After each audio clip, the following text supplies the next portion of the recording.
Eleanor Brooks thought she'd moved on from the man who broke her heart 5 years ago, until she walked into his wedding as a hired consultant and overheard him call her "that black maid I used to date." The insult went viral within hours, shattering both their lives in front of millions.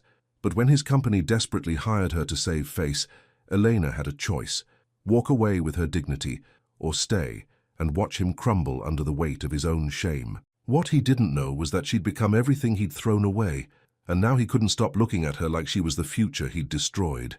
But could a man who chose his father's approval over love ever truly change? Or was Elena about to make the same mistake twice? Subscribe right now and comment where you're watching from, because this story is about to prove that sometimes the best revenge is becoming everything they said you couldn't be. The morning sun poured golden light across the Caldwell estate gardens. White roses lined every path. Silk ribbons danced in the warm Charleston breeze. Elena Brooks stood at the edge of the property, clipboard in hand, checking the last details of the outdoor setup. She hadn't wanted to take this job. When her boss called yesterday morning about an emergency consultation, Eleanor almost said no. A last-minute wedding fix wasn't her usual work anymore. She'd built her consulting business on careful planning, not crisis management, but the money was good, really good, and her Aunt June needed help with medical bills. So here she was. Eleanor adjusted the collar of her cream-colored dress. Professional, elegant. She'd learned years ago that presentation mattered in this world. When you walked into rooms full of wealth, you needed to look like you belonged there, not because you wanted their approval, but because you refused to be dismissed. "Excuse me, are you the coordinator?" A woman in a pale blue dress approached, her tone sharp with stress. "Image consultant," Elena corrected gently. "I'm here to assess the decor flow. You must be Lydia's mother." The woman's expression softened slightly. "Yes, thank goodness you're here. The florist completely misunderstood our vision for the archway, and the seating arrangements—" She waved her hand in frustration. "Well, you'll see," Eleanor nodded. She'd been doing this work for 3 years now, ever since she'd left her housekeeping jobs behind and taken that first business course at the community college. Aunt June had been so proud. "Baby girl, you're going to show this city what you're made of," she'd said. And Eleanor had. Slowly, carefully, building a reputation one consultation at a time. She walked through the garden, making notes. The setup was beautiful, but disorganized. The archway needed repositioning. The guest tables were too close together, small fixes that would make a big difference. "The ceremony starts in an hour," Lydia's mother reminded her, anxiety creeping into her voice. "That's plenty of time," Eleanor assured her. "Let me talk to your event staff." As she moved toward the main tent, a group of men in expensive suits stood near the bar, laughing. Their voices carried across the lawn. She caught fragments of their conversation: stock prices, vacation homes, someone's new boat. One voice stood out, deep, confident, slightly arrogant. Elena's hand froze on her clipboard. She knew that voice. No, it couldn't be. She turned slowly, her heart suddenly pounding. Through the small crowd of groomsmen, she saw him, tall, dark hair perfectly styled, that same easy smile that used to make her stomach flip. Ethan Caldwell, the groom. Of course, the Caldwell estate. She should have made the connection. But the job came through her boss, and she'd been so focused on Aunt June's bills that she hadn't looked at the client details carefully. Elena's chest tightened. 5 years. It had been 5 years since she'd seen him, since he'd ended things with a phone call that lasted less than 3 minutes. "This isn't working," he'd said, his voice hollow. "We're from different worlds." She'd cried for weeks. Then she'd gotten angry. Then she'd gotten better. And now here he was, about to marry someone else. Eleanor took a slow breath. She was a professional. She could handle this. She would do her job, collect her fee, and leave. Ethan didn't even need to know she was here. She turned back toward the tent, keeping her head high. Ethan Caldwell adjusted his bow tie for the 3rd time. His hands felt shaky. Strange. He'd closed million-dollar deals without breaking a sweat, but standing here in his wedding clothes, he felt like he might throw up. "Relax, man." Mark Rivers, his best man and business partner, clapped him on the shoulder. "You look like you're facing a firing squad." "I'm fine," Ethan said automatically. He wasn't fine, but he couldn't explain why. Lydia was perfect, beautiful, from the right family. She understood his world, the social expectations, the business dinners, the importance of maintaining the right image. His mother approved, his father approved, everyone approved. So why did his chest feel so tight? You sure about this? Mark asked quietly. Ethan shot him a look. It's my wedding day. Bit late for second thoughts. Mark raised his hands in surrender. Just checking. You've seemed off lately. I'm getting married. I'm allowed to be nervous. Nervous is normal. You look like you're convincing yourself. Ethan turned away, irritation flashing through him. Mark always did this. Pushed too hard, asked too many questions. They'd been friends since college, and sometimes Ethan valued his honesty. Today wasn't one of those times. I need a drink, Ethan muttered. He grabbed a glass of champagne from the bar and downed half of it in one gulp. The alcohol warmed his throat. Better. He could do this. He'd made his choice. Lydia was the right choice. The other choice, the one he'd made 5 years ago, had been necessary. Painful, but necessary. His father had made that clear. Son, you're a Caldwell. You can't throw your future away on some girl who cleans houses. What will people think? What will that do to the business? Ethan had tried to argue, but his father's disappointment had been crushing. And when he'd really thought about it, about introducing Elena to his parents' friends, about the whispers, about how different their worlds were, he'd realized maybe his father was right. So he'd ended it. Quick and clean. It had hurt like hell, but he'd moved on. At least that's what he told himself. Hey! Another groomsman, Jason, joined them at the bar.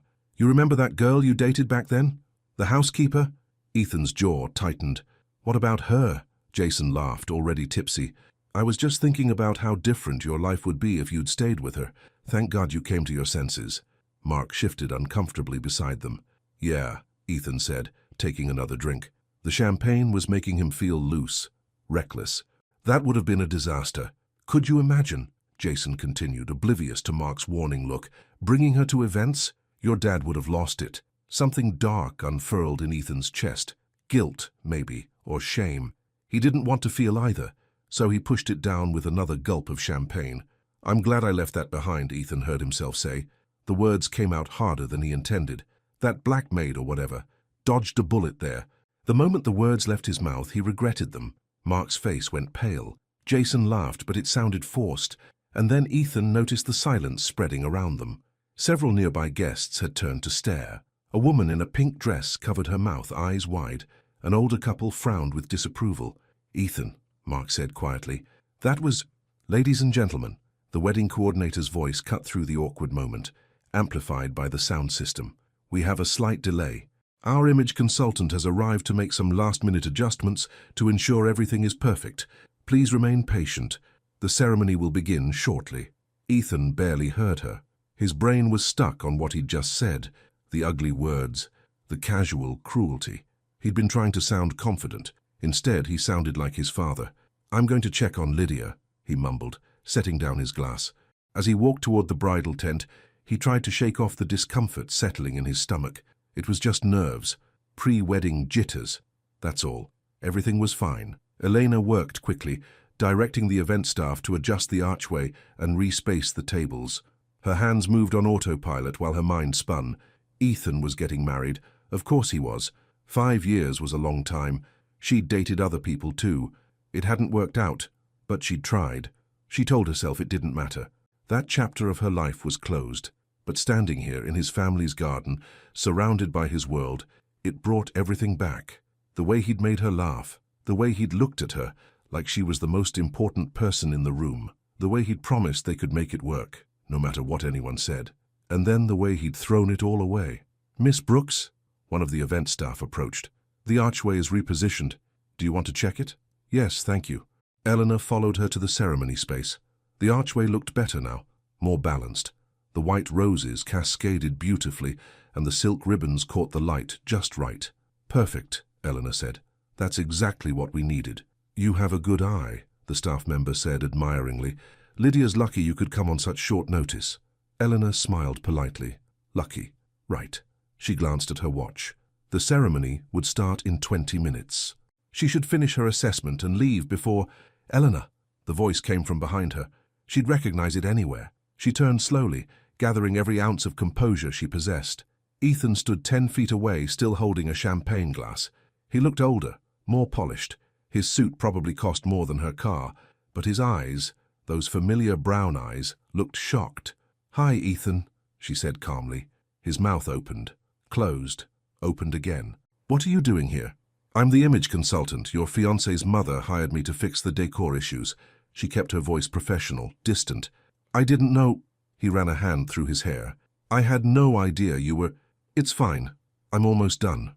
Elena turned back toward her clipboard, dismissing him. Elena, wait. She paused, but didn't turn around. Is there something you need, Mr. Caldwell? Because I have work to finish. The formality in her voice seemed to hit him like a slap. She could hear him take a step closer. You look incredible, he said softly. Now she did turn, fixing him with a steady gaze. Thank you. I've done well for myself since we last spoke. I heard you started your own business. That's amazing. It is, she agreed. Now if you'll excuse me. I'm sorry, he blurted out, for how things ended. You should have done a lot of things, Elena interrupted, her voice still calm, but with an edge. But that was 5 years ago. We've both moved on.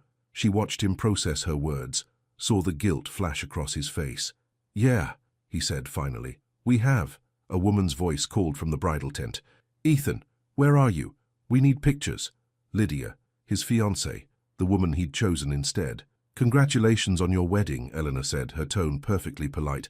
I hope you'll be very happy together. She walked past him before he could respond, her heels clicking against the stone pathway. She could feel his eyes on her back, but she didn't look back. Not this time. She'd learned her lesson about looking back. The ceremony began 15 minutes later. Eleanor stayed at the far edge of the garden, hidden behind a cluster of magnolia trees. She told herself she was just making sure everything looked right, that she was being thorough. But really, she couldn't help watching. Ethan stood at the altar, impossibly handsome in his suit. Lydia walked down the aisle in a stunning white gown, her smile bright and practiced. The officiant spoke about love and commitment, about building a life together. Eleanor's chest ached. She'd imagined this once. Not the fancy wedding. She'd never cared about that. But the promise, the commitment, the idea that someone would choose her and keep choosing her, no matter what the world said. Ethan had chosen differently. As the officiant asked if anyone objected to the marriage, Eleanor turned away. She'd seen enough. She made her way back toward the main tent where the reception would be held, intending to collect her things and leave. Her job was done. She'd repositioned the archway, fixed the table spacing, and made sure the decor flow worked. She'd earned her fee. Time to go. But as she reached the tent, she heard voices. Loud voices. Angry voices. Can't believe you said that! A woman's voice, sharp with fury. I was just joking around. I was nervous. Ethan's voice, defensive. You called her a black maid at our wedding. Eleanor froze, her stomach dropped. I didn't mean, Ethan started.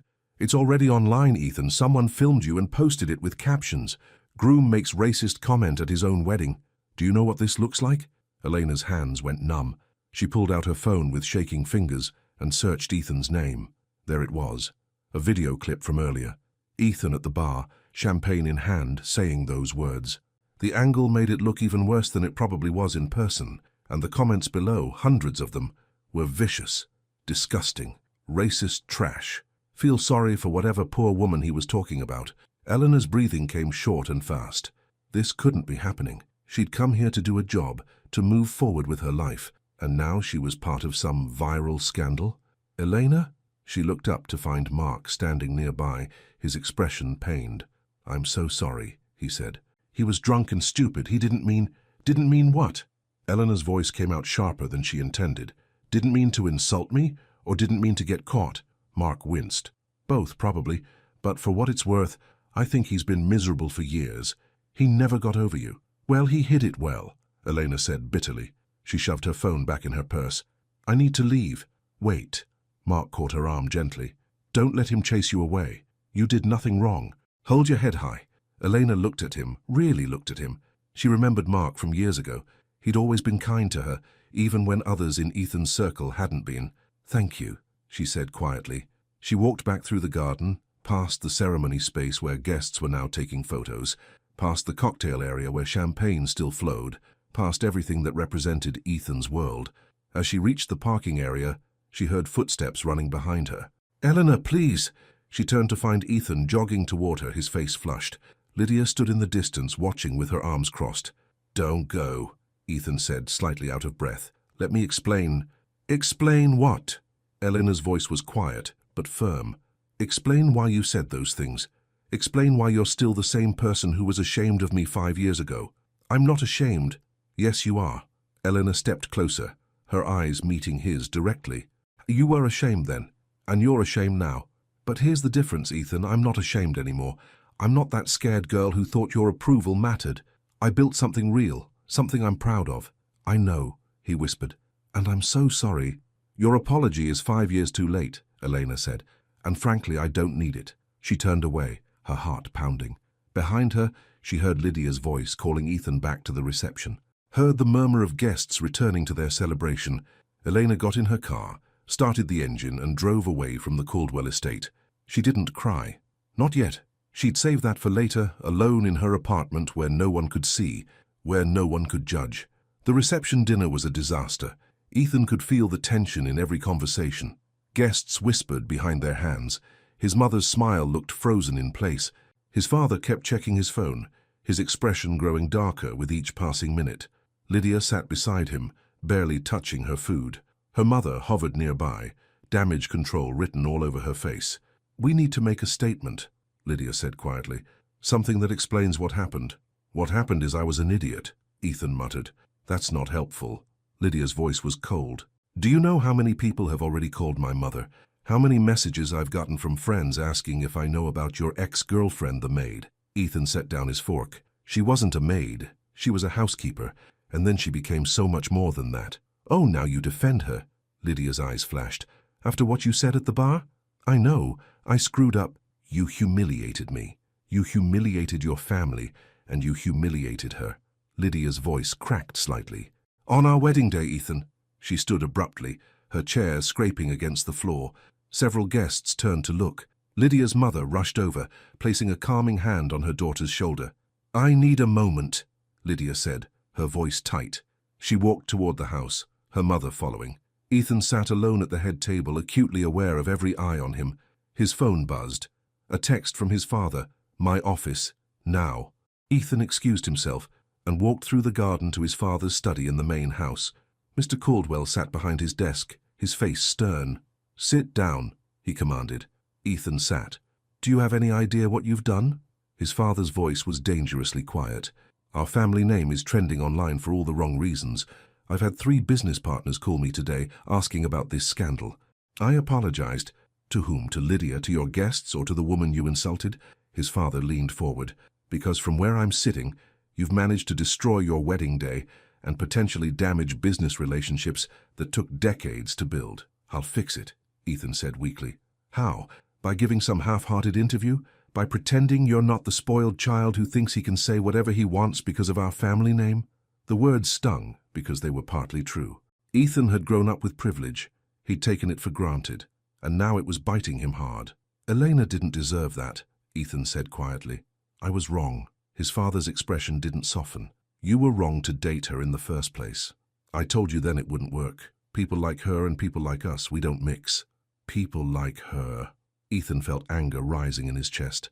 "You mean people who work hard? People who build something from nothing? People with actual integrity?" "I mean people from different social classes," his father said coldly. "Don't make this about race. It's about culture, background, compatibility." "It's always about race," Ethan shot back. "You just don't want to admit it." His father stood. "Watch your tone with me. You're already in enough trouble." Ethan stood too, his fists clenched. "You know what? Maybe I'm in trouble because I listened to you 5 years ago. Maybe I'm in trouble because I was too much of a coward to fight for someone who actually mattered. Lydia matters. Does she?" Ethan's voice rose. "Or does her family name matter? Her connections? Her ability to look good at charity galas?" His father's face turned red. "Get out. Go salvage what's left of your marriage before Lydia's family decides you're not worth the embarrassment." Ethan left the study, his heart racing. He walked back through the garden, past the reception where guests were pretending everything was fine, past the bar where he'd said those terrible words. He found Mark by the fountain, drink in hand. "Bad?" Mark asked. "Worse," Ethan admitted. "Lydia's inside crying. Her mother is talking about postponing the honeymoon." Ethan sat on the edge of the fountain, suddenly exhausted. "I ruined everything." "Yeah, you did." Mark sat beside him. "But maybe you ruined the wrong thing 5 years ago and today was just the consequence catching up." Ethan looked at his best friend. What do you mean? I mean you've been pretending for years, pretending you got over Elena, pretending Lydia makes you happy, pretending you're the man your father wants you to be. Mark took a drink. Maybe today just pulled the mask off. That's harsh. That's honest. Mark met his eyes. How you want to know what I think? I think you never stopped loving Elena, and I think you just realized it at the worst possible time. Ethan didn't respond. He couldn't, because Mark was right. The night dragged on. The reception ended early.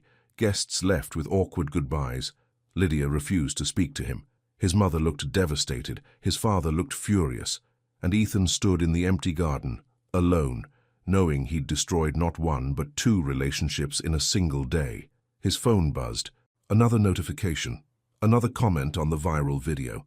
He opened it and read, "That maid he mentioned is Elena Brooks, owner of Brooks Image Consulting. She was at the wedding today as a hired consultant. Talk about awkward. Someone had identified her, tagged her business page. The comments below were mixed. Some supportive of her, some cruel, some speculating about their past relationship. Ethan's stomach twisted. He'd wanted to protect his image. Instead, he'd exposed Elena to public scrutiny all over again.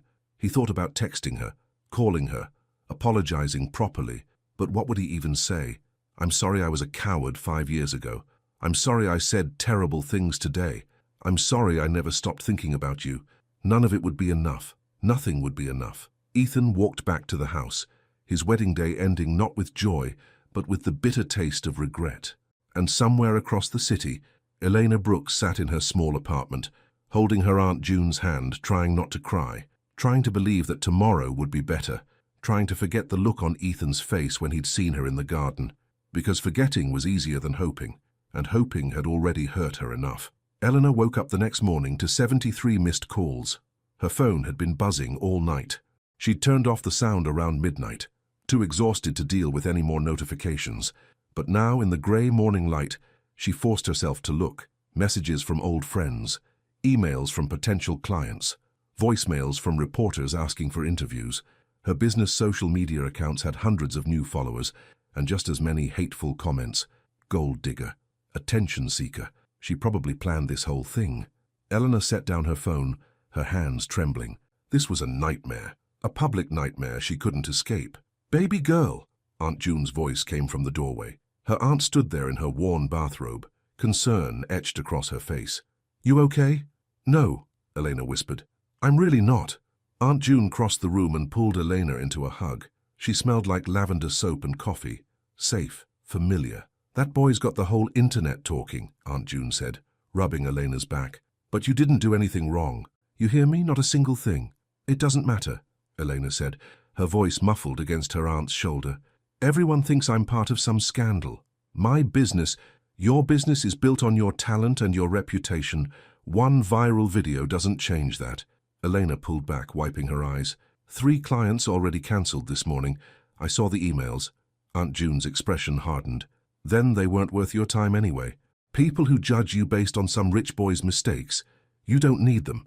Elena wanted to believe that, but rent was due in 2 weeks, and Aunt June's medical bills kept growing. She couldn't afford to lose clients, no matter how principled it felt to say otherwise. Her phone rang. Unknown number. She almost didn't answer, but something made her pick up. Elena Brooks speaking. "Miss Brooks, this is Patricia Chen from Caldwell Realty." The woman's voice was crisp and professional. "I'm calling regarding a consulting opportunity." Eleanor's stomach dropped. "I'm sorry, I think there's been a mistake." "No mistake. We're renovating several properties for a community development project and need an image consultant to help with staging and presentation. The contract would be for 4 weeks starting Monday. The pay is quite competitive." Elena's mind spun. Caldwell Realty. Ethan's company. This had to be some kind of setup. "I appreciate the offer," Elena said carefully, "but given recent events, I'm not sure that's appropriate." "Recent events are precisely why we're calling," Patricia said. "Mr. Caldwell Sr. has requested damage control. Having you work with us shows we value diversity and professionalism. It's good optics." There it was. The real reason. Not because they wanted her talent, because they wanted to use her as a symbol. Eleanor's jaw tightened. "Thank you for your time, but I'll have to decline." "The pay is $15,000 for 4 weeks, Patricia said quickly, "plus expenses." Eleanor's breath caught. 15,000. That was more than she usually made in 3 months. That would cover Aunt June's bills and buy them breathing room. I'll need to think about it, Elena said. Of course, I'll email you the contract details. We'd need an answer by end of business today. The call ended. Elena stared at her phone. What was that about? Aunt June asked. They want to hire me. Ethan's company. Aunt June's eyebrows rose. And how do you feel about that? Like it's a trap, Eleanor admitted, but it's also $15,000. Her aunt was quiet for a moment. You know what I think? I think you should take it. Not for the money, though Lord knows we need it, but because walking away lets them win. You go in there with your head high, do brilliant work, and show that boy exactly what he lost. Elena looked at her aunt, this woman who'd raised her after her parents died, who'd worked 3 jobs to put food on the table, who'd never once let the world make her feel small. When did you get so wise? Elena asked. Been wise. You just don't always listen. Aunt June smiled. Now get dressed. We're going to church. You need some peace before you make any decisions. By Sunday evening, Elena had made her choice. She'd send the signed contract back to Patricia Chen with one condition. She would work directly with the project team, not with Ethan personally. If they agreed, she'd start Monday. Her phone buzzed with Patricia's response. Agreed. Welcome to the team. Elena closed her laptop and took a deep breath. She could do this. It was just business. Professional. Clean. She wouldn't let Ethan Caldwell get under her skin again. Monday morning arrived too quickly. Eleanor stood outside the Caldwell Realty building, a modern glass structure in downtown Charleston. She'd dressed carefully, a navy suit that made her feel powerful, her hair pulled back in a sleek bun. Professional armor. The lobby was all marble and chrome, expensive art on the walls, fresh flowers on the reception desk. Everything screamed money and taste. Eleanor Brooks for the Community Development Project, she told the receptionist. Of course, top floor. Mark Rivers is expecting you. Mark, that was good. She could work with Mark. He'd always been kind. The elevator ride felt endless. When the doors finally opened, she stepped into a bright office space with floor-to-ceiling windows overlooking the city. Beautiful. Intimidating. Elena! Mark walked toward her, smiling warmly. He looked the same.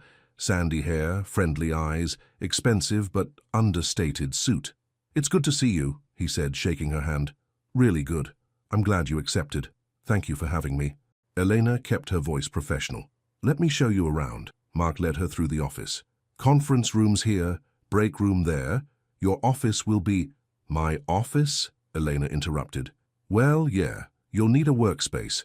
Don't worry, it's not huge, but it has a window. They turned a corner and Eleanor's heart stopped.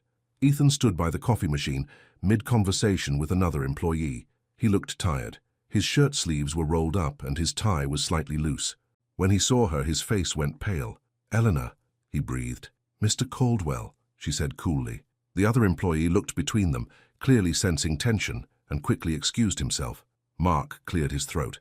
Ethan, I was just showing Eleanor to her office. You're working here. Ethan's voice came out strangled. For the next 4 weeks, Eleanor confirmed. Is that a problem? No, of course not. Ethan ran a hand through his hair. I didn't know. That makes 2 of us, Eleanor said.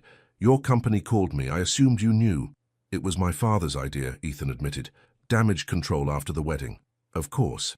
Everything clicked into place. This wasn't about her skills. It was about making the Caldwell family look good. Well, I'm here to do a job, Eleanor said firmly. Nothing more. She walked past him, following Mark down the hallway. She could feel Ethan's eyes on her back, but she didn't turn around. Mark showed her to a small office with a desk, a computer, and, as promised, a window with a view of the harbor. This is perfect, Elena said, setting down her bag. Listen, Mark said quietly, closing the door. I know this is weird. Ethan didn't know his father was going to hire you. When he found out this morning, he looked like he might have a heart attack. Not my problem, Eleanor said. Fair enough. Mark leaned against the desk. For what it's worth, I think you being here is good. Maybe it'll force him to face what he did. I'm not here to teach him lessons, Elena said. I'm here to work. I know, and I respect that. Mark headed for the door. Team meeting at 10. I'll come get you. After he left, Elena sat at her desk and stared out the window. The harbor sparkled in the morning sun. Sailboats drifted across the water. It was beautiful. She could do this. 4 weeks. Just 4 weeks. Then she'd never have to see Ethan Caldwell again. The team meeting was awkward. Eleanor sat at the conference table with Mark, Ethan, and 3 other project team members. They were discussing the renovation of several historic homes in a low-income neighborhood, a community development project that would preserve the buildings while creating affordable housing. It was actually a good project. Elena found herself getting interested despite her discomfort. "We need to honor the original architecture," she said, studying the blueprints, "but make it feel fresh and livable. These homes have history. We should highlight that, not hide it." "Exactly," Mark agreed. "That's why we wanted you on this. You have an eye for preserving character while modernizing." Ethan had barely spoken during the meeting. He sat at the far end of the table, his eyes occasionally drifting to Elena before quickly looking away. "Eleanor, would you be able to visit the properties this week?" one of the architects asked. "Get a feel for what we're working with?" "Of course. Just send me the addresses." "I can take you," Ethan said suddenly. Everyone turned to look at him. I know the neighborhood well," he continued, his voice strained, "and I'm meeting with the community board on Thursday anyway, so—" "Mark can take me," Eleanor interrupted. "I'm sure you're busy." "Actually, I'm swamped this week," Mark said apologetically. "Project in North Charleston needs attention. Ethan's your best bet." Eleanor wanted to argue, but everyone was watching. Making a scene would only create more gossip. "Fine," she said. "Thursday works." The meeting ended. Eleanor gathered her papers and stood to leave, but Ethan called after her. "Eleanor, can we talk? Please." "We just did. In the meeting. You know what I mean." He stepped closer, lowering his voice. "About what happened at the wedding." "There's nothing to discuss," Eleanor said. "You said what you said, it's done." "I was drunk and stupid." "You were honest," Eleanor corrected. "Alcohol doesn't create feelings. It just reveals them." Ethan flinched like she'd slapped him. "That's not fair." "Fair?" Eleanor's voice remained quiet but sharp. "You want to talk about fair? You humiliated me in front of hundreds of people. You called me a black maid, like I was something you scraped off your shoe. And now I'm supposed to work with you like none of that matters. I know I can't fix it." "You're right, you can't." Eleanor walked to the door. "But I can be professional. I can do my job, collect my paycheck, and move on. That's all this is. Business." She left before he could respond. Back in her office, Elena closed the door and leaned against it, her heart pounding. That had taken everything she had, every ounce of composure and control. Her phone buzzed. A text from Aunt June. "How's the first day?" Elena typed back, "Surviving. That's my girl, proud of you." Elena smiled despite everything.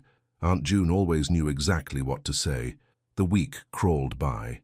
Elena threw herself into work, studying the project blueprints, researching historic preservation techniques, and creating mood boards for each property.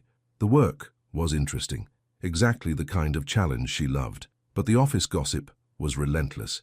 People whispered when she walked by. Some were sympathetic.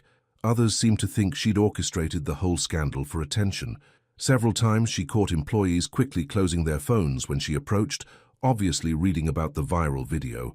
By Wednesday, she'd had enough. "Can I help you?" she asked when she caught 2 women staring at her in the break room. They both jumped, looking guilty. "We were just," one started. "Wondering about me and your boss?" Elena finished. "Let me save you the trouble. We dated 5 years ago. He ended it. I moved on. That's the whole story." "We didn't mean to be rude," the other woman said quickly. "Then maybe don't gossip about people while they're standing 10 feet away." Eleanor grabbed her coffee and left. Her hands shook as she walked back to her office. She hated this, hated being the center of attention for all the wrong reasons. That evening, her phone rang. Unknown number again. "Hello? Miss Brooks, this is Jennifer Taylor from Charleston today. We'd love to interview you about the Caldwell wedding incident. Get your side of the story." Eleanor hung up. The phone rang again immediately. Different number, another reporter. She turned off her phone and sat in the dark, exhausted. Thursday morning, Ethan knocked on her office door. "Ready to see the properties?" he asked. Elena grabbed her bag. "Let's go." They drove in uncomfortable silence. Ethan's car was expensive, some luxury brand she didn't recognize. Leather seats. Perfect climate control. It smelled new. "The first property is about 15 minutes away," Ethan said, breaking the silence. "It's the largest of the 3. Built in 1887, original hardwood floors, needs significant structural work, but the bones are solid." "Sounds good," Elena said, staring out the window. More silence. "Elena, please don't," she said quietly. "Let's just focus on work." Ethan's jaw tightened, but he nodded. They arrived at the first property, a beautiful old house with a sagging porch and peeling paint. But Elena could see the potential immediately. The architecture was stunning: high ceilings, original moldings, large windows that would let in gorgeous light. "This is incredible," she said, walking through the empty rooms. "You really think so?" Ethan followed her, his voice hopeful. "The craftsmanship is amazing. Look at this woodwork." Elena ran her hand along the intricate trim. "People don't build like this anymore." "That's what I thought too," Ethan said. "That's why I pushed for this project. These homes deserve to be preserved." Elena glanced at him. He looked genuine, passionate even. It reminded her of the Ethan she used to know, before the pressure and expectations had hardened him. "What made you want to do this project?" she asked. Ethan was quiet for a moment, standing in the dusty sunlight streaming through the windows. "Honestly, guilt." He met her eyes. "After my father gave me that lecture about social classes and staying in my lane, I started looking at how our company operates. We build luxury condos, high-end developments, everything for people who already have everything." "That's business," Elena said. "Yeah, but it's not enough. This neighborhood, these homes, they have stories. The people who live here have been pushed out by rising costs and developers who don't care about community." He gestured around the empty room. "I wanted to do something that actually mattered." Elena studied him carefully. "Is that why you didn't fight your father 5 years ago? Because you thought staying in your lane mattered more?" The question hung in the air between them. "I thought I was being realistic," Ethan said finally. "I thought I was protecting both of us from something that couldn't work." "You were being a coward," Elena said. Not angry, just factual. Ethan nodded slowly. "Yeah, I was." They stood there in the empty house, dust motes dancing in the sunlight. Outside birds sang, traffic hummed in the distance. "I think about that phone call a lot," Ethan said quietly. "The one where I ended things. I can still hear your voice asking me why, and I didn't have a good answer then. I still don't." "You don't need to explain anymore," Elena said. "It's ancient history." "Is it?" Ethan's eyes searched hers.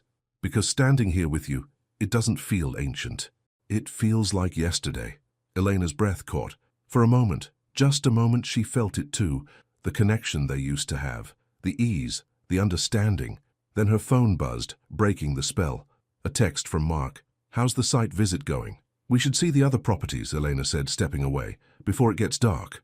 Ethan nodded, his expression unreadable. "Yeah, let's go." They visited 2 more homes, both smaller but equally charming. Elena took notes, sketched ideas, and tried to ignore the tension that followed them like a shadow. When Ethan dropped her back at the office, he hesitated before she got out of the car. "Elena, I know you don't want to hear it, but I need to say this. I'm sorry for everything, for how I ended things back then, for what I said at the wedding, for not being brave enough to—" "Ethan, stop." Elena turned to face him. "Your apologies don't change anything. They don't fix the past. They don't make me trust you, they just make you feel better. That's not why—" "Isn't it?" Elena asked. "You want forgiveness so you can stop feeling guilty, but I don't owe you that. I don't owe you anything." She got out of the car before he could respond, but as she walked into the building, she felt tears burning behind her eyes, because he was right about one thing. It didn't feel like ancient history. It felt raw and fresh and painful. And she hated that he could still affect her like this. That night, Elena sat in Aunt June's small living room, eating leftover soup and trying to decompress. "So, how was the site visit?" Aunt June asked. "The properties are beautiful. The project is good." Elena paused, and Ethan apologized again. "What did you say?" "That his apologies don't fix anything." Aunt June nodded slowly. "That's true. They don't. But baby girl, you can't heal by pretending it didn't hurt." Elena looked up, surprised. "I'm not pretending—" "Yes, you are. You're walking around acting like you're fine, like seeing him doesn't affect you. But I know you, Elena Brooks. You're hurt, you're angry, and you're scared that if you let yourself feel it, you'll fall apart." The tears Elena had been holding back finally spilled over. "I hate that he still matters. I hate that I still care what he thinks." "Then let yourself hate it," Aunt June said gently. "Let yourself feel all of it. The anger and the hurt and the fear, because that's the only way through it." Elena cried into her aunt's shoulder like she hadn't let herself cry in years. All the pain she'd buried 5 years ago came rushing back. The humiliation at the wedding, the betrayal, the loneliness. "I thought I was over him," Elena whispered. "Maybe you are, maybe you're not, but either way, You can't keep running from it. Aunt June held her until the tears stopped, until Elena could breathe again. You know what you need? Aunt June said. You need to decide what you actually want. Not what you think you should want. Not what makes you look strong. What your heart actually wants. I don't know, Elena admitted. Then figure it out, because that boy isn't going anywhere for the next 3 weeks, and you can't keep building walls and expect to find peace. That night, Elena couldn't sleep. She kept thinking about the house they'd visited. The way Ethan's eyes had lit up when talking about the project. The sadness in his voice when he'd talked about the phone call. Her phone buzzed on the nightstand. A news alert. She almost ignored it, but something made her look. Caldwell wedding video. Hits 1 million views. Eleanor's stomach sank. She opened the article. The video had exploded overnight. Hundreds of thousands of shares. Think pieces about racism and privilege. Comments debating whether Ethan was truly racist or just thoughtless. And now people had found her name, her business, her social media accounts. Some of the comments were supportive. That woman deserves better. But others were cruel. She's milking this for attention. Elena turned off her phone and stared at the ceiling. 3 more weeks. She just had to survive 3 more weeks. Then she could put Ethan Caldwell and his world behind her forever. Or at least, that's what she kept telling herself. But deep down, in a place she didn't want to acknowledge, she wondered if 3 weeks would be enough, or if the damage was already done.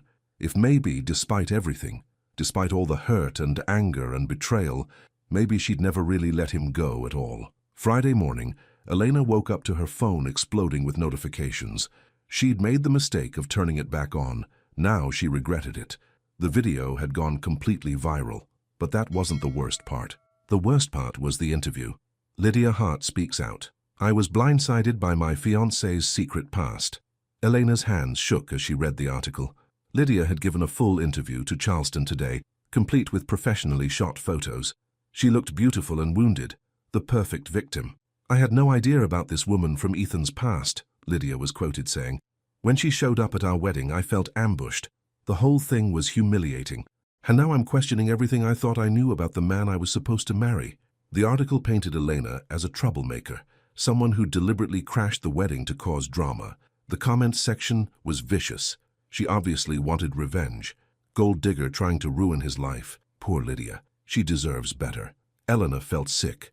This was spinning completely out of control. She called her boss, Stephen, who ran the consulting firm where she'd built her reputation. Elena, I saw the article, Stephen said, his voice tight. We need to talk. I didn't crash the wedding, Elena said quickly.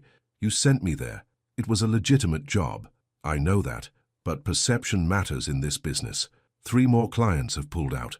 They're worried about being associated with controversy. Elena's heart sank. What are you saying? I'm saying maybe you should take some time off. Let this blow over. You're firing me. Her voice came out small. I'm not firing you. I'm just suggesting a break. Come back when things settle down. And in the meantime, how do I pay my bills? Stephen was quiet. I'm sorry, Elena. I really am. But I have to think about the business. The call ended. Elena sat on her bed, staring at nothing. She'd worked so hard to build her career. Years of sacrifice and late nights and proving herself over and over. And now it was crumbling because of something she didn't even do. Aunt June knocked softly on her bedroom door. Baby girl, you okay? No, Elena whispered. I'm really not. Elena went to the office anyway. She had a contract with Caldwell Realty for 3 more weeks. That money was the only thing keeping her afloat now. But the moment she walked through the door, she knew everyone had seen the article. The whispers were louder, the stares more obvious. Someone had even left a printout of Lydia's interview on her desk. Elena crumpled it up and threw it away. Her jaw clenched. She made it through the morning by keeping her head down and focusing on work. The property renovation plans needed finalization. She could lose herself in that. Around noon, Mark appeared at her door, looking grim. Conference room now. Ethan's called an emergency meeting. Elena's stomach twisted. What about? The article. He's furious. In the conference room, Ethan paced like a caged animal. His tie was loose, his hair messy like he'd been running his hands through it. When he saw Elena, his expression shifted to something like pain. There you are, he said. Sit down, please. Elena sat. The entire project team was there, along with Patricia Chen from HR and someone Elena didn't recognize, an older woman in an expensive suit. This is Rebecca Marsh, Ethan said, our PR consultant. We need to discuss how to handle this situation. Handle what situation? Elena asked carefully. The lies, Ethan said flatly. Everything in Lydia's interview is garbage. You didn't crash the wedding. You didn't ambush anyone. You were hired to do a job. Rebecca cleared her throat. Mr. Caldwell, I understand you're upset, but we need to be strategic here. Making a public statement could escalate things further. I don't care, Ethan said. Elena's reputation is being destroyed because of something I did. I'm not standing by while that happens. Elena's breath caught. She hadn't expected this. What exactly are you proposing? Rebecca asked. A press statement, an interview if necessary. Whatever it takes to set the record straight. Ethan looked directly at Elena. I should have done this days ago. Ethan, Elena said quietly, you don't have to. Yes, I do. His voice was firm. This is my fault. All of it. And I'm done hiding behind damage control and PR strategies. Mark leaned forward. He's right. The truth needs to come out. Patricia nodded. From a legal standpoint, we have documentation proving Elena was hired by Lydia's family. We can back up everything. Rebecca sighed. If we're doing this, we need to do it right. A written statement first. Carefully worded, professional, taking full responsibility without being defensive. Fine, Ethan agreed. Let's draft it now. The next 2 hours were intense. Rebecca typed while everyone contributed ideas. Elena mostly stayed quiet, still processing the fact that Ethan was willing to put himself in the crosshairs for her. Finally, they had a statement. Rebecca read it aloud. I want to address the recent events surrounding my wedding and clarify several misconceptions. Elena Brooks did not crash my wedding. She was hired as a professional consultant by my fiancé's family to assist with last-minute decor adjustments. She conducted herself with complete professionalism and grace. The hurtful comments I made were my own failure, a reflection of my own insecurities and past mistakes. Ms. Brooks has built an impressive career through hard work and talent. She deserves respect, not speculation or harassment. I take full responsibility for the pain I've caused, and I deeply regret that my words have led to her being unfairly targeted. I hope this statement helps set the record straight and allows everyone involved to move forward with dignity.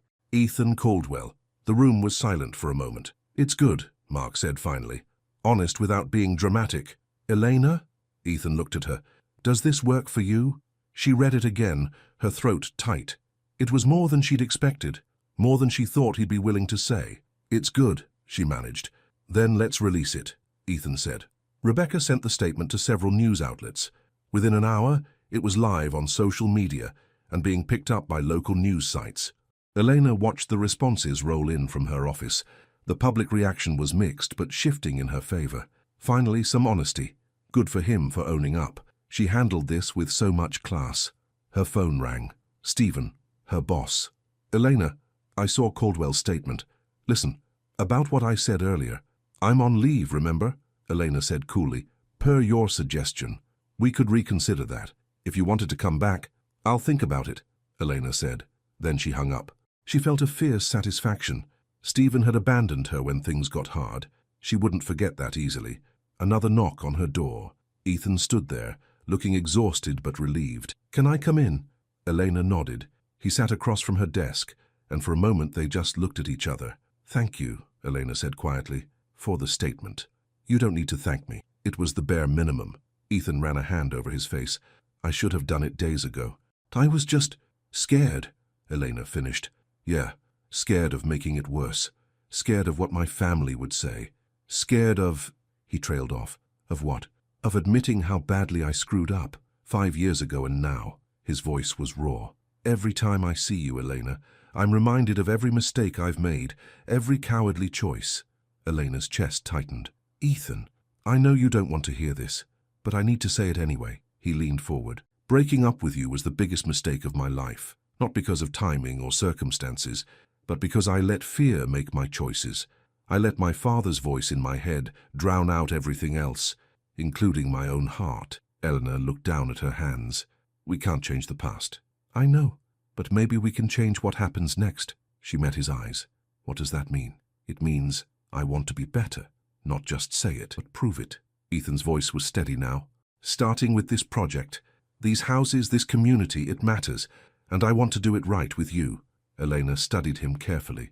She saw sincerity in his eyes, but she'd seen that before.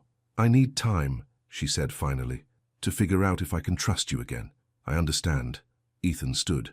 Take all the time you need. I'm not going anywhere. After he left, Elena sat in her office as afternoon faded to evening. Outside, dark clouds rolled in. Rain started pattering against the windows. She thought about what Aunt June had said, about letting herself feel everything instead of running from it. Maybe that's what she needed to do. Stop protecting herself so fiercely. Stop assuming the worst. Maybe Ethan really had changed, or maybe he was changing right now in front of her. The question was, did she have the courage to let him? The rain turned into a downpour by the time Elena left the office. She'd stayed late, working on staging plans for the properties. When she finally looked up, it was dark outside, and water pounded against the windows. She didn't have an umbrella, of course. Elena stood under the building's awning, watching the rain and debating whether to make a run for it. The parking garage was 2 blocks away. Need a ride? She turned to find Ethan standing there, car keys in hand. I'm fine, she said automatically. Eleanor, it's pouring. Let me drive you.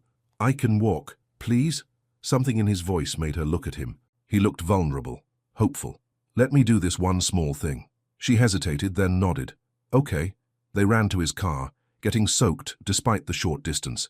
Inside the car, they both laughed breathlessly, wiping water from their faces. So much for staying dry, Ethan said. Elena's hair had come loose from its bun. She tried to fix it, but it was hopeless.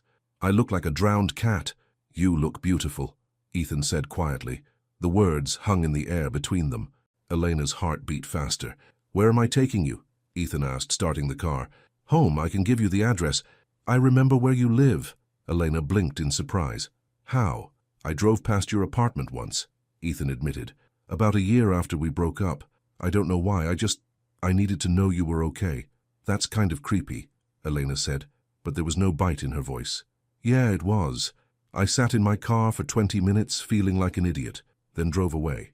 Despite everything, Elena smiled. Did you at least see me? No, but I saw the flower boxes in your windows. I remembered you always wanted a garden. The fact that he remembered that detail, something so small, made Elena's chest ache. They drove in comfortable silence through the rain-soaked streets. The city lights blurred through the wet windows, creating a dreamlike atmosphere. Pull over there, Elena said suddenly, pointing to a small coffee shop. I need caffeine after that day. Ethan parked. They ran through the rain again, ducking under the shop's awning. Inside, the coffee shop was warm and cozy.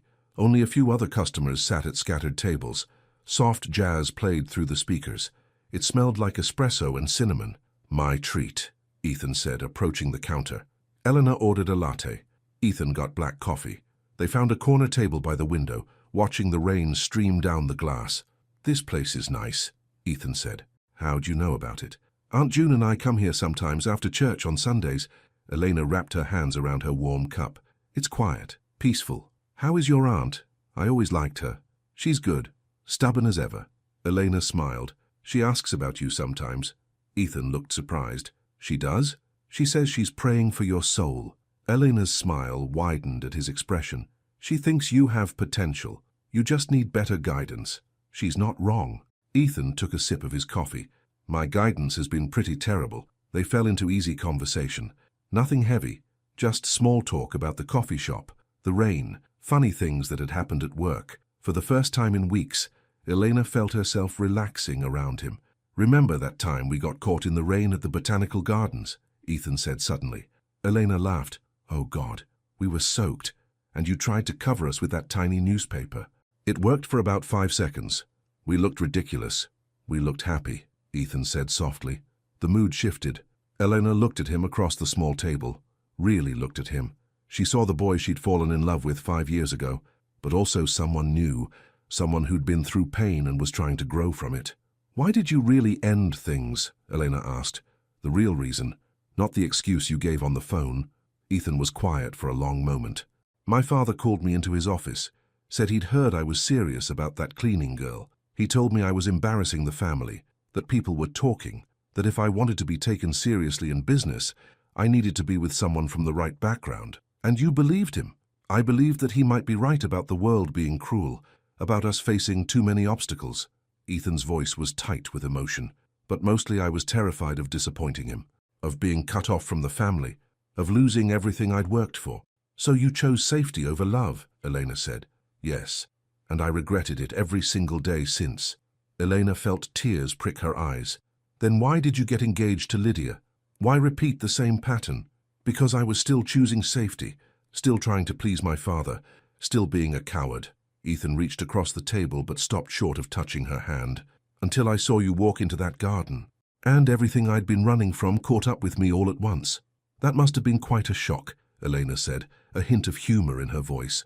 You have no idea. My heart literally stopped. They smiled at each other. Outside, the rain began to slow. I don't know if I can forgive you, Elena said honestly. Not yet. Maybe not ever. What you did hurt me in ways I'm still working through. I know. But I think maybe... Elena paused, choosing her words carefully. Maybe I can try to let go of the anger. Try to see who you are now instead of who you were then. Hope flickered in Ethan's eyes. That's more than I deserve. Probably, Elena agreed. But Aunt June keeps telling me that holding on to anger only hurts me. So maybe this is for me, not for you. I'll take it. Ethan's voice was thick with emotion. And I'll spend every day proving I'm worth that chance. They finished their coffee in comfortable silence. When they got back to Ethan's car, the rain had stopped. The air smelled clean and fresh. Ethan drove Elena home. When they pulled up to her apartment building, she hesitated before getting out. Thank you, she said, for the ride, and the coffee, and the conversation. Any time, Ethan said. Really? Any time. Elena got out of the car, but before closing the door, she leaned back in. Ethan, that statement you released? It was brave, and it mattered. His smile was soft. I'm trying to be braver. You make me want to be. Elena went inside, her heart feeling lighter than it had in weeks.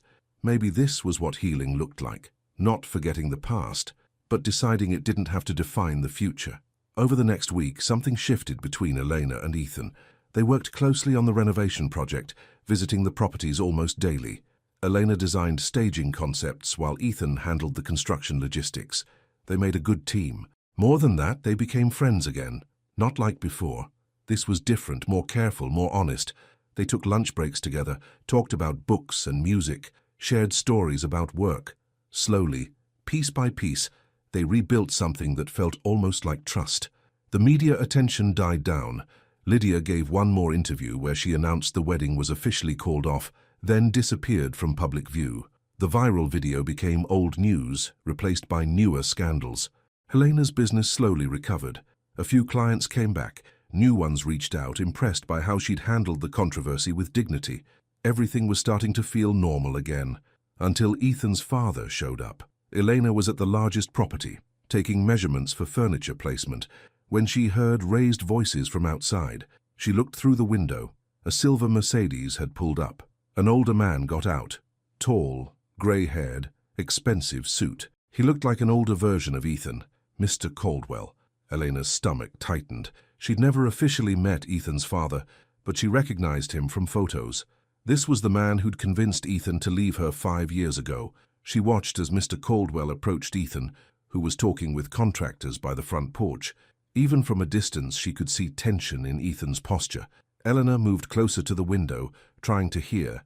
Embarrassing the family again, Mr. Caldwell's voice carried. First the wedding disaster, now this, you're working with that woman? Her name is Elena, Ethan said firmly, and she's the best consultant we could have asked for. Don't be naive. Everyone knows about your history. People are talking. Let them talk. Mr. Caldwell's face reddened. You threw away a perfectly good marriage because of this obsession. Lydia was exactly what you needed. Cultured, connected, from the right family. Lydia and I were wrong for each other. We both know that. You were wrong for each other because you never let go of that maid. Eleanor flinched at the word. Even after everything, it still stung. She was never a maid. Ethan's voice rose. She was a housekeeper who worked her way through college. She built a business from nothing. She has more integrity in her little finger than half the people at your country club. Watch your tone with me. No. Ethan stepped closer to his father. I'm done watching my tone. I'm done pretending my value comes from pleasing you. I'm done sacrificing the people I care about to maintain some image. Mr. Caldwell looked shocked. What are you saying? I'm saying I'm leaving the family business. I'm starting my own firm. Small developments, community projects, things that actually matter. Ethan's voice was steady now, clear. You can support that or not. But I'm done living by your rules. Eleanor's breath caught. He was really doing it, really choosing differently. You're throwing your future away, Mr. Caldwell said coldly, on a maid.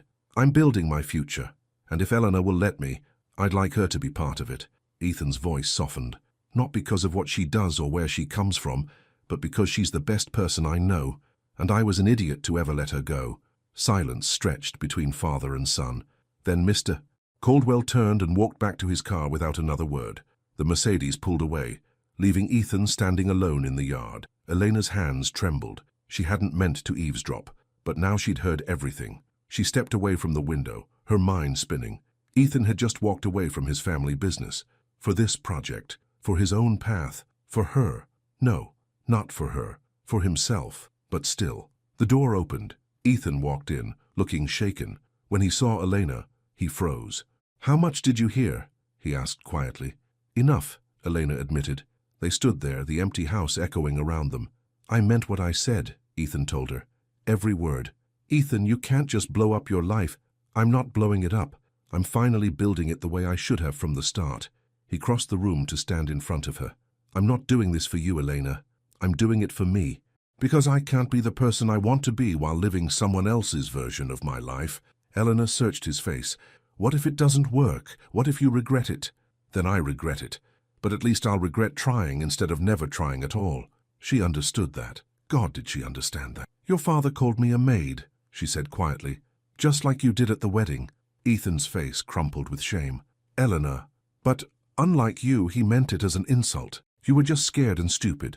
She took a breath. "I think that's the difference. You've grown. He hasn't." "Does that mean—" Ethan's voice was hopeful. "Does that mean you believe me? About wanting to change?" Eleanor looked around the empty house, this beautiful broken house that they were working together to restore, making it whole again, making it matter again. Maybe people could be restored too, made whole, given second chances. "I believe you're trying," Elena said carefully. "And I think I'm ready to try too." "Try what?" "Try trusting you again." Slowly, carefully, she met his eyes. No promises, no guarantees, just trying. The smile that spread across Ethan's face was pure joy. "That's all I'm asking for." He reached out tentatively. Elena took his hand. His palm was warm against hers. They stood like that, holding hands in the empty house, while afternoon light streamed through the dusty windows. It wasn't a grand romantic gesture. It wasn't a declaration of love. It was just two people choosing to be brave enough to hope, and sometimes that was enough. The next morning, Eleanor woke up with her hand still tingling where Ethan had held it. She sat up in bed, confused by her own feelings. Yesterday had been intense. Watching Ethan stand up to his father, hearing him defend her, feeling that spark of connection when their hands touched. It scared her, because wanting something again meant risking everything again. Her phone buzzed. A text from Ethan. "Good morning? Coffee before work?" Elena stared at the message for a long moment. Then she typed back, "Maybe later. Need some time to think." She needed to talk to Aunt June. Aunt June was in her garden when Elena arrived, pruning rose bushes in the early morning sun. She looked up when Elena's car pulled into the driveway and immediately set down her shears. "Baby girl, what's wrong?" "Everything. Nothing. I don't know." Elena followed her aunt to the small porch, where they sat on the old wooden swing. "Tell me," Aunt June said gently. Elena told her everything, about Ethan's father showing up, about the things Ethan said, about holding his hand in that empty house, and feeling like maybe, just maybe, they could try again. "And now I'm terrified," Elena finished. "Because what if I'm making the same mistake? What if he hurts me again?" Aunt June was quiet for a moment, watching a butterfly dance through her flowers. "You know what I've learned in my 56 years?" she finally said. "Fear keeps you safe, but it also keeps you small. And you weren't made to live small, Eleanor. I don't want to be stupid. Trusting someone isn't stupid. It's brave." Aunt June took Elena's hand. "That boy hurt you, badly, and you have every right to protect yourself. But I've seen the way you talk about him these past few weeks, the way your eyes light up when you mention the project you're working on together. That doesn't mean... It means you're already letting him back in, whether you admit it or not." Aunt June squeezed her hand. "So the question isn't whether you should take a risk. You're already taking it. The question is whether you're going to let fear stop you from seeing where it goes." Elena felt tears well up. What if it doesn't work? Then it doesn't work, And you'll heal again like you did before, but what if it does work? What if you miss out on something beautiful because you were too scared to try? Eleanor leaned against her aunt's shoulder. When did you get so wise? I've always been wise. You're just finally listening. Aunt June kissed the top of her head. Now go. Figure out what your heart wants, not what your fear wants. Eleanor went back to work with Aunt June's words echoing in her mind. The office felt different now. The gossip had died down. People treated her with respect. Some even seemed impressed by how she'd handled everything.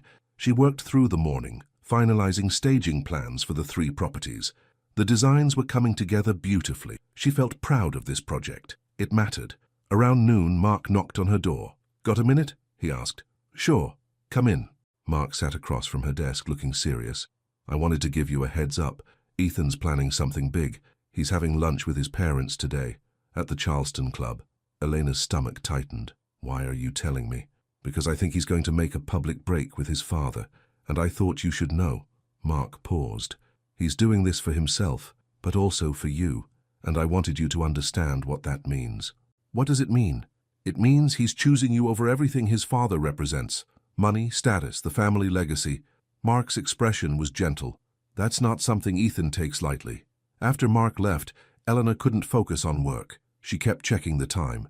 The lunch would be happening right now. What was Ethan saying? How were his parents reacting? Around 2 o'clock, her phone rang. Ethan. She answered.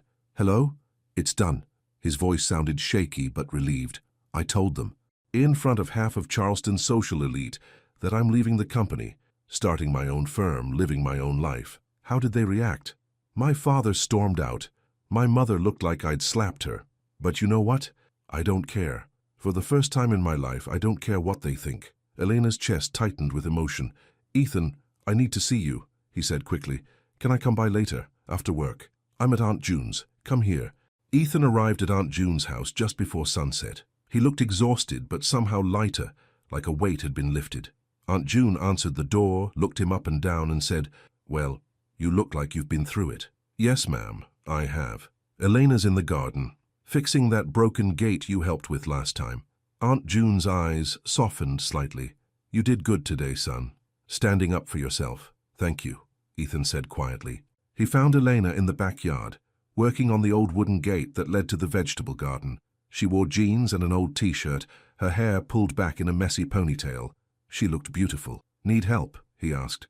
Elena looked up, smiled. Actually, yes. Can you hold this while I tighten the hinge? They worked together in comfortable silence. The sun painted everything golden. Birds sang in the nearby trees. It felt peaceful. Right. When the gate was fixed, they sat on the grass watching the sunset. I'm scared, Elena said suddenly. Of what? Of this. Of us. Of getting hurt again. She pulled at the grass between her fingers. But I'm also scared of letting fear make my choices. Like you did 5 years ago. Ethan nodded slowly. I understand, and I don't blame you for being scared. I'm scared too. You are. Terrified. What if I mess this up again? What if I'm not good enough? What if... Stop, Elena interrupted gently. She turned to face him. We can't live in the what-ifs. We can only deal with what is. And what is? Ethan's voice was soft, hopeful. Elena took a deep breath. What is that I believe you've changed. I believe you're trying to be better, and I believe that maybe we deserve a second chance. Not to recreate what we had, but to build something new, something stronger. Ethan's eyes glistened with emotion. I don't deserve you. Probably not, Elena agreed, a small smile playing at her lips. But maybe that's not the point. Maybe the point is that we both deserve to be happy, and maybe we can find that together. Ethan reached into his pocket and pulled out a folded piece of paper. His hands trembled slightly as he unfolded it. What's that? Eleanor asked. Do you remember the first note I ever wrote you? When we first met? Eleanor's breath caught. She did remember. 5 years ago, Ethan had left a note on her car after she'd cleaned his apartment.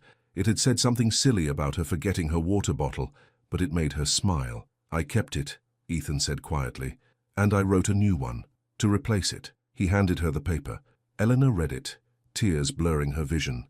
Eleanor, 5 years ago, I wrote you a note because I didn't know how else to talk to you. Today I'm writing another one because there aren't enough spoken words to say what I need to say. I'm sorry. For being a coward, for choosing fear over love, for wasting 5 years we could have spent together. But I'm also grateful, because those 5 years taught me what matters. They taught me who I want to be. They taught me that running from something real is the biggest mistake I could make. I don't know if we can fix what broke, but I'd like to try. Not to go back, but to move forward. Together, if you'll let me. Eleanor folded the note carefully, holding it against her chest. This is really corny, you know. Ethan laughed, wiping his eyes. I know, but it's honest. Yeah, Eleanor whispered. It is. She leaned forward and kissed him, soft and gentle and full of promise. When they pulled apart, Ethan was smiling through tears. Does this mean? It means I forgive you, Eleanor said. Not because you deserve it, but because I deserve to let go of the anger. I deserve to be happy, we both do. They sat in Aunt June's garden as the sun set, holding hands and talking about everything and nothing, about the past and the future, about hopes and fears. Inside the house, Aunt June watched through the window, smiling to herself. She whispered a quiet prayer of thanks. Sometimes love needed time to grow roots, and these two, they were finally ready to grow. The next few weeks passed in a blur of gentle rebuilding. Ethan and Elena took things slowly, carefully. They had coffee dates and long walks. They worked on the renovation project together, their professional chemistry translating into personal connection. But they didn't rush. They'd learned that lesson already. One evening, Ethan called her with news. My mother wants to meet you properly. Eleanor's stomach clenched. Really? She called me today. Said she'd like to have tea. Just the three of us. Ethan paused. You don't have to if you're not ready. Eleanor thought about it. Mrs. Caldwell had always been part of the problem, part of the pressure that pushed Ethan away. But maybe she was part of the solution too. Okay, Elena said. When? Saturday afternoon, Eleanor stood outside the Caldwell mansion, her heart pounding. The house was exactly as intimidating as she remembered. Old money, old traditions, old prejudices. Ethan met her at the door, squeezing her hand. You've got this, and I'm right here. Mrs. Caldwell waited in the sunroom, a beautiful space with large windows overlooking manicured gardens. She wore a pale blue dress and pearls. Everything about her screamed elegance. Miss Brooks, she said, standing. Thank you for coming. Mrs. Caldwell. Eleanor shook her hand, keeping her spine straight. She would not be intimidated. They sat. Tea was already prepared. Delicate china cups, tiny sandwiches, proper etiquette. Mrs. Caldwell poured the tea herself, which surprised Eleanor. She'd expected a servant to do it. I wanted to speak with you, Mrs. Caldwell began, because I owe you an apology. Eleanor blinked. She had not expected that. 5 years ago, when Ethan told us about you, I did not react well. Mrs. Caldwell's voice was measured, but Elena detected genuine emotion beneath it. I let my concerns about social standing cloud my judgment. I didn't see you as a person. I saw you as a threat to our family's image. And now? Elena asked quietly. Now I see what my son sees. Someone strong, talented, dignified. Mrs. Caldwell met Elena's eyes. Someone who makes him better, happier, more himself. Ethan reached under the table and took Elena's hand. After the wedding disaster, Mrs. Caldwell continued, I watched how you handled everything. With grace, without seeking revenge or attention, you simply continued building your life. She paused. That takes character, real character. Thank you, Elena said, unsure what else to say. I'm not asking you to forgive me, Mrs. Caldwell said. I don't deserve that, but I am asking that you not judge Ethan by his parents' failures. He's trying to be better than we were. Eleanor looked at Ethan, saw the hope in his eyes. I know he is, Eleanor said. That's why I'm here. The tea lasted another hour. They talked about the renovation project, about Eleanor's business, about neutral topics that slowly became more comfortable. As Elena prepared to leave, Mrs. Caldwell walked her to the door. One more thing, she said quietly so Ethan couldn't hear. Don't waste this chance. My son has loved you for 5 years, even when he was with someone else, even when he tried to move on. He's always loved you. Elena's throat tightened. How do you know? Because I'm his mother. I know when he's pretending. Mrs. Caldwell's expression softened. He stopped pretending the day you walked into that wedding. 2 weeks later, the first renovated property was finished. Eleanor and Ethan stood on the freshly painted porch, looking at the transformation. The old house gleamed with new life. Original features had been preserved and highlighted. Modern updates made it functional and comfortable. It's perfect, Elena breathed. You did this, Ethan said. Your vision brought it to life. We did this. Together. Mark pulled up in his car, getting out with a champagne bottle. Thought we should celebrate. They popped the cork right there on the porch, toasting to the house and the project and new beginnings. I have news, Ethan said as they drank. I filed the paperwork. Caldwell Community Development is officially registered. Your own company, Elena said, squeezing his hand. How does it feel? Terrifying. Exciting. Right. Ethan looked at her. And I was hoping you might consider coming on as a partner, not just a consultant, an actual partner. Elena's heart raced. Ethan, that's a big decision, I know. You don't have to answer now, but I want to build this with you. Not just houses, but something that matters, something we can be proud of. Elena looked at the house they'd restored together, thought about the community this project would serve, the families who would live here, the legacy they could build. Yes, she said, I want that too. They kissed on the porch of that beautiful old house, while Mark cheered and champagne bubbles tickled their noses. It wasn't perfect. There were still challenges ahead, still wounds that needed healing, still conversations that would be hard, but they were facing it together. And that made all the difference. 6 months passed. The renovation project was a huge success. All 3 houses were completed and filled with families. The neighborhood celebrated with a block party, and Elena and Ethan were treated like heroes. Caldwell Community Development grew slowly but steadily. They took on 2 more projects. Elena's staging and design work became sought after. Her old boss, Stephen, called several times asking her to come back. She politely declined each time. She and Ethan grew closer. Their relationship deepened with time and trust. They'd learned to communicate better, to be honest about fears and needs, to not let small issues become big problems. Aunt June loved having them both around. She'd joke that she finally had someone to help with the heavy yard work. One Sunday afternoon, Elena and Ethan were at Aunt June's house, helping repair a fence panel that had rotted. It was hot work under the Charleston sun. I need water, Elena said, wiping sweat from her forehead. I'll get it. Ethan headed inside. But he didn't come back right away. Elena found him in the garden, kneeling beside Aunt June's rose bushes. When he saw her, he stayed on his knees. Her heart started pounding. What are you doing? She asked. Something I should have done a long time ago. Ethan pulled out a small box. But this time I'm doing it right. Eleanor's breath caught. Ethan, no fancy speeches, no big audience, just us and the people who matter. He opened the box to reveal a simple, beautiful ring. Elena Brooks, you've given me more grace than I ever deserved. You've shown me what real strength looks like, and you've made me want to be the kind of man who deserves you. Tears streamed down Elena's face. I love you, Ethan continued, his voice thick with emotion.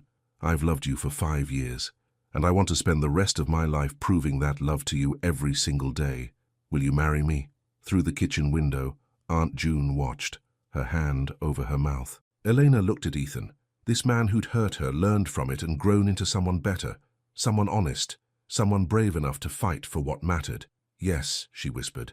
Yes, I'll marry you. Ethan stood and kissed her, the ring forgotten for a moment as they held each other in the garden. When they finally pulled apart, he slipped the ring on her finger. It fit perfectly. Aunt June came outside, crying happy tears. About time, she said, pulling them both into a hug. They celebrated with sweet tea and Aunt June's famous pecan pie. Mark came over when he heard the news, bringing flowers and more champagne. It was simple, intimate, perfect. That night, as Ethan drove Eleanor home, she kept looking at the ring on her finger. Having second thoughts? Ethan teased gently. Never, Elena said, just thinking about how far we've come. We've got a lot further to go. I know, and I can't wait. They planned a small wedding, nothing like the disaster from before. Just close friends and family in Aunt June's garden. But first, Ethan had one more person to face. He invited his father to lunch. Mr. Caldwell agreed, though he sounded cold on the phone. They met at a quiet restaurant. Mr. Caldwell looked older, tired. The scandal and Ethan's departure had taken a toll. Thank you for coming, Ethan said. What do you want, Ethan? To tell you I'm getting married. To Elena. His father's jaw tightened. I see. And I want you to know that I'm happy. Happier than I've been in years. My business is growing, I'm doing work that matters, and I'm with someone who makes me better. You threw away your inheritance for her. I didn't throw anything away. I chose a different path. Ethan leaned forward. And I'd like you to be part of my life. Not because I need your approval, but because you're my father, and I love you. Mr. Caldwell was silent for a long time. I don't understand your choices. You don't have to. But I'd like you to respect them. And if I can't? Ethan's heart ached, but his voice stayed steady. Then I'll miss you, but I won't change my mind. His father stood to leave, but at the door, he turned back. Your mother says this girl, Eleanor, she's remarkable. She is. I suppose I should meet her properly, before the wedding. It wasn't forgiveness, it wasn't acceptance, but it was a start. I'd like that, Ethan said. 1 year after the disastrous first wedding, Eleanor and Ethan stood in Aunt June's garden again. But this time everything was different. The guest list was small. Aunt June, Mark, Mrs. Caldwell, and a few close friends. Mr. Caldwell had declined, but he'd sent a gift. Antique cufflinks that had belonged to Ethan's grandfather. It was progress. Eleanor wore a simple ivory dress that made her feel like herself. No pretense, no performance, just her. Ethan wore a grey suit, his eyes never leaving Elena as she walked toward him. Aunt June officiated, having gotten ordained online specifically for this day. Her voice was strong and clear as she spoke about love and second chances. These two people have been through fire, Aunt June said. They've faced pain and pride and everything that tries to tear love apart. But they chose each other anyway. They chose to fight for something real. Eleanor and Ethan exchanged vows they'd written themselves. Simple promises about honesty and growth and facing life together. When Ethan slipped the ring on Elena's finger, he whispered, "You never looked like a maid, Elena. You always looked like my future." Eleanor smiled through tears. "And you never looked like a coward. You just needed time to find your courage." They kissed as husband and wife, while their small circle of loved ones cheered. The reception was held right there in the garden. Aunt June's famous fried chicken and peach cobbler, Mark's terrible but heartfelt toast, Mrs. Caldwell surprising everyone by hugging Elena and whispering, "Welcome to the family," the good parts of it anyway. As the sun set, Elena and Ethan danced on the grass, no music except what they hummed to each other. "Happy?" Ethan asked. "So happy," Elena breathed. "Are you?" "Happier than I knew was possible." He kissed her forehead. "Thank you for giving me another chance. Thank you for becoming someone worthy of it." They swayed together as twilight painted the sky purple and pink. Fireflies began to blink in the growing darkness. Aunt June's roses perfumed the air. It wasn't a fairy tale. It was better than that. It was real. Two imperfect people who'd hurt each other learned from it and chose to build something beautiful from the ruins. And as the stars came out above them, Elena and Ethan held each other close, knowing that whatever came next, they would face it together. Not because everything was perfect, but because they'd learned that real love isn't about perfection. It's about choosing each other, every single day, through mistakes and growth and all the messy, beautiful work of becoming better, together. 2 years later, Eleanor stood in front of a newly renovated Victorian house in North Charleston. The sold sign out front made her smile. Caldwell Community Development had just completed its 10th project. 10 houses restored, 10 neighborhoods strengthened, dozens of families given beautiful, affordable homes. Her phone rang. "Ethan." "Hey, where are you?" "Aunt June's waiting for us for Sunday dinner." "Just admiring number 10, Elena said. "We did good work here. We always do." She could hear the smile in his voice. "Come on. I think Aunt June made that peach cobbler you love." Elena drove to her aunt's house, the same house where she'd cried over heartbreak, found courage, and eventually found love again. Inside, Ethan was already helping set the table. Aunt June bustled around the kitchen, humming. Mark had been invited too, along with his new girlfriend. They ate together, this makeshift family built from love and choice and second chances. After dinner, as Elena helped wash dishes, Aunt June nudged her gently. "You look happy, baby girl." "I am," Elena said. "Really, truly happy. That's all I ever wanted for you." Aunt June kissed her cheek. "You took the hard road, the brave road, and look where it led you." Eleanor looked through the window to where Ethan was teaching Mark's girlfriend about roses, his hands gentle with the plants, his laugh warm and genuine. She thought about that first wedding, the humiliation, the viral video, the pain that had seemed unbearable, and she thought about everything that came after, the healing, the growth, the slow, careful rebuilding of trust. She wouldn't change any of it, because every hard moment had led her here, to this life, this love, this future. Outside, Ethan caught her watching and blew her a kiss. Elena smiled, touched her wedding ring, and felt nothing but gratitude for second chances, for forgiveness, for the courage to hope, and for love that was real enough to survive its own mistakes. Love that didn't need to be perfect. It just needed to be true.